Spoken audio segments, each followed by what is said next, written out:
Bem, dando continuidade à nossa aula de avaliação nutricional, eu queria que vocês voltassem ao slide 21. No slide 21 eu coloquei uma tabela, certo? Que é de mais fácil entendimento para quem não sabe fazer o cálculo do IMC. É um cálculo simples, mas muitas pessoas não sabem fazer. Então, como que eu vou avaliar o IMC? Se o peso desse paciente está adequado para a sua altura. Eu vou olhar o meu exemplo. Vamos lá, eu tenho 1,65, então eu vou olhar aí do lado esquerdo da minha tabela, 1,65. E o meu peso, eu tenho 54 quilos, se eu não me engano. 54, 55.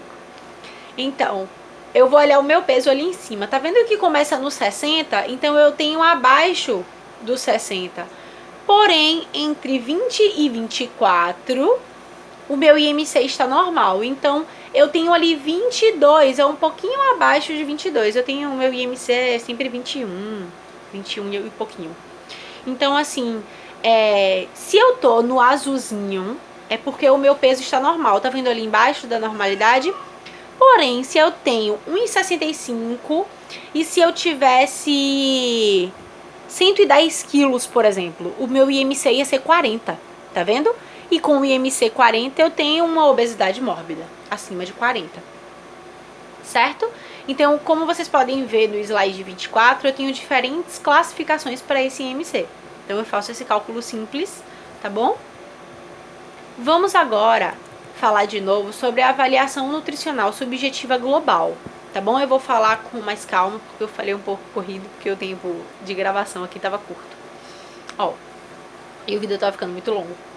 Então, falando de avaliação subjetiva global, é quando eu vou avaliar todos os resultados encontrados na minha avaliação nutricional, porém de uma maneira contextualizada. Qual a realidade desse paciente? Ele geneticamente pode ser um paciente magro, tá bom? Porque é o biotipo dele, então eu tenho diferentes biotipos. Lembra que a gente conversou sobre isso na aula de macronutrientes, quando eu falei de carboidrato? Sobre o biotipo, lembra? Então, esse diagnóstico antropométrico, por exemplo, são trabalhados por meio de pontos de corte. Então, exemplo do IMC, como eu falei agora. Como exemplo, como eu coloquei aqui embaixo, temos o IMC abaixo do recomendado. Mas essa magreza seria uma magreza constitucional ou uma magreza nutricional? Esse indivíduo está realmente magro porque ele está nutricionalmente inadequado? Ou ele geneticamente, a genética dele é de ter um biotipo mais magrinho mesmo? Então eu preciso avaliar isso. Você sempre foi magro? Você teve uma perda muito grande, que eu vou mostrar pra vocês na avaliação nutricional objetiva. Ele teve uma perda muito grande num curto espaço de tempo, que eu preciso me preocupar com essa perda de peso excessiva, certo? Acho que a gente até falou isso também na aula sobre perda de peso exagerado em um curto espaço de tempo. Então, assim, o nutricionista ele deve analisar outros parâmetros antropométricos e avaliar também a ingestão dietética. Então, eu vou avaliar como está a alimentação desse paciente X. Está inadequada? Ou ele está com a alimentação adequada e mesmo assim está ganhando peso ou está perdendo peso? Então, eu não posso avaliar ele só o físico. Eu preciso avaliar o paciente como um todo, tá bom? De uma maneira contextualizada. Então, para embasar o meu diagnóstico nutricional e eu poder ter as recomendações adequadas. Então, o objetivo da intervenção nutricional é determinada a partir desse diagnóstico final. Então, para a minha intervenção nutricional ser, como é que eu posso dizer, ser efetiva e melhorar o estado nutricional desse indivíduo, eu preciso ter um bom diagnóstico final. Então, se eu faço uma boa avaliação nutricional nesse indivíduo, eu vou ter como é que eu posso dizer, uma intervenção nutricional mais efetiva, certo? Por isso que a gente precisa ter uma padronização nessas medidas. Eu preciso que todo mundo faça da mesma maneira, porque, por exemplo, hoje é o meu plantão e eu vou fazer o perímetro braquial de seu João. Amanhã é Joana que vai estar no plantão e que vai fazer o perímetro braquial de seu João para avaliar o estado nutricional dele amanhã. Então, assim, se eu fizer de uma maneira e Joana fizer de outra, eu não vou ter uma avaliação fidedigna, tá bom? Da evolução desse paciente. Então, o que, se for mal estabelecido, comprometerá toda a intervenção terapêutica desse indivíduo. tá certo? Por exemplo, eu tenho medicações que para eu administrar eu preciso saber o peso do paciente. E aí, eu fiz esse peso de uma maneira adequada? Seu João tava com alguma coisa no bolso que pesou a mais? Entendeu? Só um exemplo. Então, vamos agora falar sobre avaliação nutricional objetiva, certo? Essa avaliação ela é de maior complexidade porque eu preciso fazer alguns cálculos, então eu preciso ter um profissional mais bem treinado para fazer essa avaliação objetiva, que é o caso de vocês agora. Então, tem uma grande vantagem de permitir um segmento quantitativo do estado nutricional desse indivíduo. Por exemplo, a gravidade da perda de peso relacionada ao tempo. Como eu falei para vocês, eu preciso avaliar a perda de peso, se foi uma perda de peso significativa ou se foi uma perda de peso muito grave. E aí, seu João perdeu peso, por exemplo, perdeu mais do que 2% desse peso em uma semana, perda grave. Perdeu mais do que 10% em 6 meses, perda muito grave. Então eu preciso fazer um cálculo simples de regra de 3, tá bom? Para saber esse percentual aí de perda de peso. E avaliar a gravidade dessa perda de peso.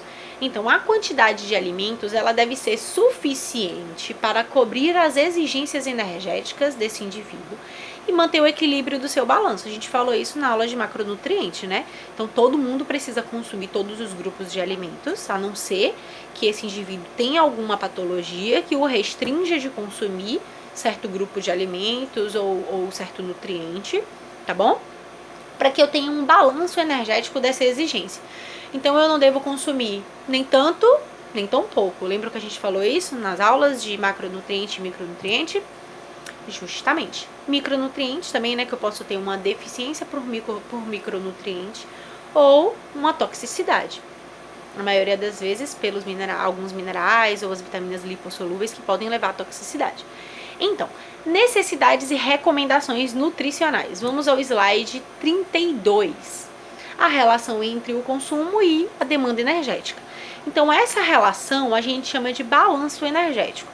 Esse balanço energético eu tenho através do consumo total de calorias. Está adequado, não está adequado? Então, tudo isso eu defino através de cálculos depois de fazer uma avaliação nutricional nesse indivíduo. E o balanço também de macronutriente e micronutriente. Esse gasto energético, tá bom? Eu posso calcular. Por exemplo, seu João faz atividade física, mas seu Pedro não faz. E aí? Eles, na avaliação nutricional, eles estão iguaizinhos, porém o gasto energético deles é diferente. Porque seu João não faz atividade física, seu João é sedentário.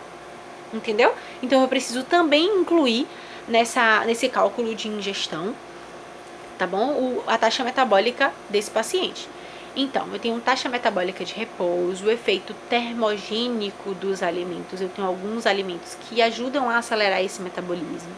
E eu tenho que calcular também o fator atividade física. São cálculos mais complexos que vocês não precisam saber nesse momento, tá bom? Eu só estou trazendo a nível de curiosidade, porque vocês podem ver no prontuário do paciente esses termos. Principalmente gasto energético basal, que seria GEB, a sigla GEB. O gasto energético em repouso, que seria GER, tá certo? Que na maioria das vezes a gente encontra as siglas no prontuário, só para vocês saberem. FA, que seria fator atividade física. Esse paciente consegue deambular, não consegue? Entendeu? Então pode estar bem específico. E o valor energético total, o corpo ele deve repor a quantidade calórica consumida. Por isso que eu falei para vocês da importância da gente estar se alimentando todos os dias, com um fracionamento adequado, uma quantidade adequada. Quantidade adequada, eu falo também de produtos industrializados, né? Como eu sempre falo nas aulas, a gente precisa ter um maior consumo de produtos naturais e não de produtos industrializados, certo? Pra gente ter, essa é uma recomendação básica pra gente ter uma boa saúde, tá bom? Porém, essa quantidade, eu não posso exagerar também em alimentos saudáveis. Por exemplo, eu vou comer 500 gramas, 600 gramas, 1 quilo de aipim, que é saudável. Não, a gente precisa ter um balanço nessa quantidade, mesmo sendo de alimentos naturais. Então, mediante um adequado aporte de alimentos, eu estou no slide 33, mediante um adequado aporte de alimentos, como eu falei, sobretudo energéticos, para a gente poder ter um fornecimento de energia. Lembrando da aula de macronutrientes? Pronto. Então, segundo os autores, as necessidades energéticas, estou no slide 33. As necessidades energéticas são definidas como a ingestão energética dietética necessária para o crescimento ou manutenção em pessoas de idade, sexo, peso e estatura definidos e o grau de atividade física desempenhado por elas. Tudo que a gente já falou na nossa aula. Em crianças, gestantes e lactantes, a necessidade energética inclui aquelas associações à reposição de tecidos ou à secreção de leite, ó que interessante isso aí, viu? Em taxas compatíveis com uma boa saúde. Então, o que eu quis dizer aí? Eu tenho diferente recomendação por idade, diferente recomendação por sexo, feminino e masculino. Então, tudo isso varia a minha quantidade recomendada para o indivíduo. O peso, a sua estatura, o grau de atividade física, como eu acabei de falar. Mas também eu tenho uma variação diferente de fornecimento para criança, gestante. E a gestante eu ainda classifico ela por trimestre, certo? Avalio o ganho de peso para poder orientar ela também a questão da alimentação. Então eu preciso avaliar a gestante como um todo, tá bom? E as lactantes, quem tá amamentando, eu preciso aumentar o aporte de nutriente, o aporte energético dessa mãe, porque ela está com uma demanda maior, um aporte maior, o valor energético total que ela precisa é maior do que quando ela não está amamentando, de quando ela não estava amamentando, certo? E quando passar o período da amamentação, eu também preciso controlar a ingestão para que ela não continue se alimentando como ela se alimentava quando estava amamentando, porque aí ela pode vir a ganhar peso, porque o gasto energético dela vai diminuir quando ela parar esse período aí da amamentação, certo? Cadê? E necessidades energéticas incluem aquelas associadas à reposição de tecidos. Lembram quando eu falei dos pacientes queimados? Reposição de tecidos ou a secreção de leite, como eu falei agora, em taxas compatíveis com uma boa saúde. Em pessoas enfermas ou feridas, o estressor pode estar aumentado ou diminuído, certo? Então eu posso aumentar o fornecimento de calorias, de nutrientes para o indivíduo que esteja enfermo ou com alguma ferida, certo? Ou num pós-cirúrgico, eu posso aumentar o fornecimento ou diminuir. Vai depender do estado do paciente. Quem diz isso é o nutricionista junto com o médico, certo? Então, slide 34, a quantidade de ingestão calórica de um indivíduo é diferente por fatores diversos para a mensuração da adequação calórica. Então, o gasto energético varia de um indivíduo para o outro. Por isso que a recomendação não é igual para todo mundo.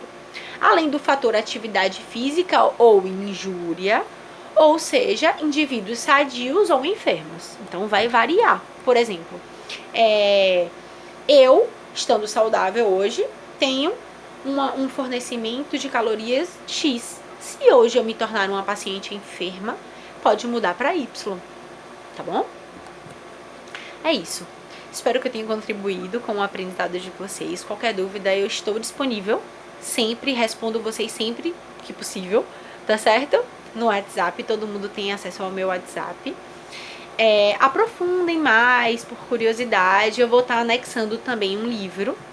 Ai, o livro é muito pesado, acho que não vou conseguir anexar. Mas é isso, eu vou mandando pra vocês materiais que eu achar necessário, tá bom? Eu coloquei os links aí pra vocês terem acesso. Beijos e qualquer dúvida eu estou disponível.